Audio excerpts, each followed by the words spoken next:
Assalamualaikum warahmatullahi wabarakatuh. Bismillah. Kandinya pun asmani Gusti kang moho welaslah moho asih. Ada suatu amalan teman-teman yang menjadi suatu tingkatan yang sering kita mendengarkan dari ceramah, dari wejangan atau dari apapun lah yang pernah kita dapat, yaitu tingkatan yang pertama adalah syariat, yang kedua adalah tarekat, yang ketiga adalah hakikat, yang keempat adalah makrifat. Sebelum kita berbicara lebih jauh tentang hal ini, apa itu yang disebut dengan syariat?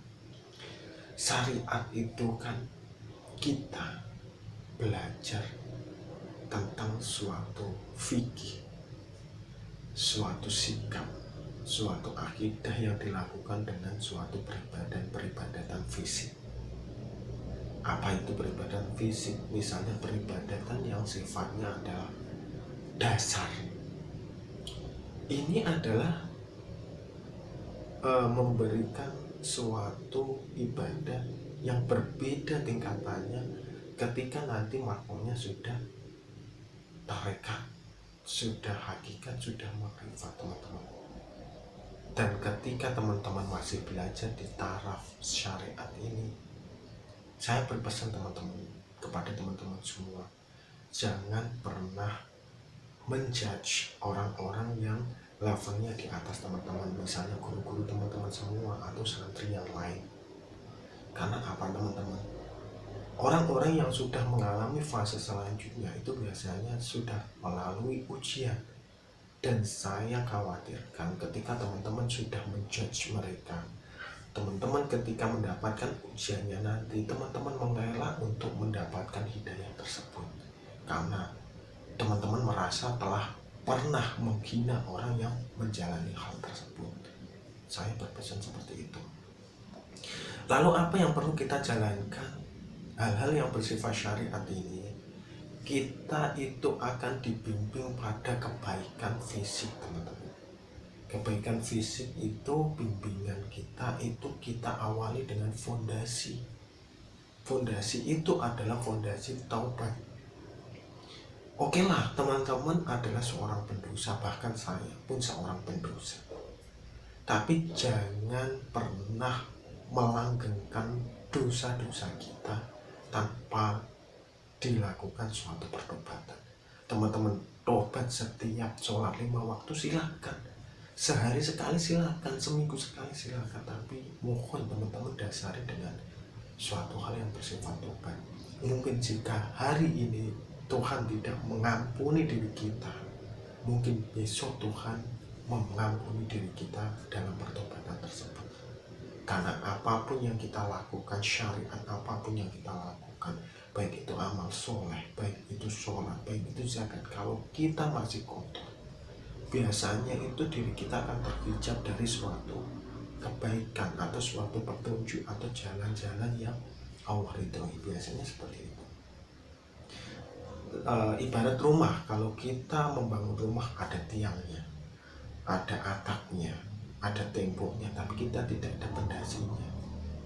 Pondasi yang cenderung itu tidak pernah terlihat. Terkadang orang-orang di luar sana itu banyak yang mengajarkan harus sholat, harus dan lain sebagainya, tapi mereka kadang lupa bahwa fondasi dari segala fondasi itu adalah pertobatan. Mungkin mereka mengajarkan bahwa kita harus sholat sepanjang waktu. Itu benar. Tapi apakah sholat kita sudah benar? Karena di dalam Al-Quran diterangkan, rugilah, celakalah orang-orang yang sholat. Lah inilah, kadang kita itu perlu mengintrospeksi diri kita, bukan karena saya ini benar, bukan karena diri teman-teman dan saya itu menjadi orang yang paling baik, bukan. Tapi karena memang nanti ada suatu fase di mana teman-teman akan mengalami suatu cobaan. Apalagi teman-teman pernah menghina orang-orang yang bahkan pendosa sekalipun pernah teman-teman hina, itu teman-teman akan mengalami hal yang mungkin sama atau sedikit lebih tinggi atau sedikit lebih rendah dari mereka. Teman-teman akan melakukan atau akan mengalami mengalami fase tersebut. Setelah teman-teman itu mengalami fase pertobatan ini, coba rutinkan teman-teman untuk selalu bertobat kapanpun waktunya, itu terserah teman-teman.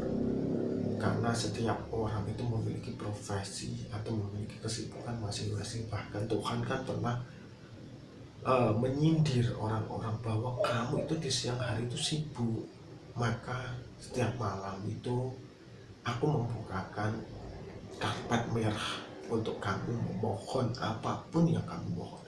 Bahkan Tuhan itu memberikan suatu wejangan, suatu himbauan untuk memohon, teman-teman, meminta. Bahkan Tuhan memberikan apa yang kamu minta itu. Bukan Tuhan meninggikan diri bahwa kamu akan di situ akan diberikan hal-hal yang bersifat itu menyanjung-nyanjung dalam hal fisik atau keduniaan, bukan. Tapi Tuhan itu memberikan sebagai Tuhan, sebagai hamba itu memberikan dalam artian bukan kamu yang terus ketika menjadi seorang hamba itu terus ya Allah begini, bukan. Tapi Tuhan yang membukakan karpet, bukan kamu yang terus dek menuju kepada Tuhan terus kamu tidak saya ampuni. Bukan seperti itu Tuhan. Tuhan tidak menyombongkan dirinya. Bahkan Tuhan membukakan pintu selebar-lebarnya. Seperti itu. Itu yang pertama di dalam syariat adalah tobat. Yang kedua, setelah pertobatan itu kita melakukan amal-amalan yang bersifat ketakwaan. Itu bisa bersifat sholat, puasa, zakat, dan lain sebagainya. Terus setelah teman-teman melakukan amalan-amalan yang bersifat sholat, zakat, puasa, dan lain sebagainya ini, teman-teman berikutnya adalah melakukan dengan istiqomah. Bukankah istiqomah itu lebih baik dari 1000 karomah? Iya, karena orang yang menjalankan ibadah secara rutin, misalnya dia sering melakukan sholat sunnah duha 2 rakaat saja setiap hari, tapi setiap hari dilakukan secara rutin, itu lebih berat daripada teman-teman menyisihkan waktu dari misalnya jam 7 sampai jam setengah 12 untuk sholat duha sepanjang waktu. Itu akan kecil maknanya dibandingkan dengan teman-teman melakukan 2 rakaat secara istiqomah. Walaupun kadang diri kita itu tidak selamanya itu bisa beristiqomah, mungkin ada halangan, rasa malas dan lain sebagainya, karena ada rapat dan lain sebagainya. Itu adalah suatu hal yang mungkin bisa menjadi pedoman bagi kita bahwa apapun diri kita, awalilah dengan amalan yang bersifat pertobatan, terus ketakwaan. Ketakwaan teman-teman bisa mencarilah amal soleh, sholat, zakat, puasa, dan lain sebagainya. Itu adalah amalan-amalan yang bersifat ketakwaan. Dan kadang ini sudah sering dijelaskan oleh orang-orang atau solihin solehah di luar sana yang belajar tentang agama atau menjadi guru atau menjadi seorang mursyid yang mengajarkan tentang hal-hal tersebut.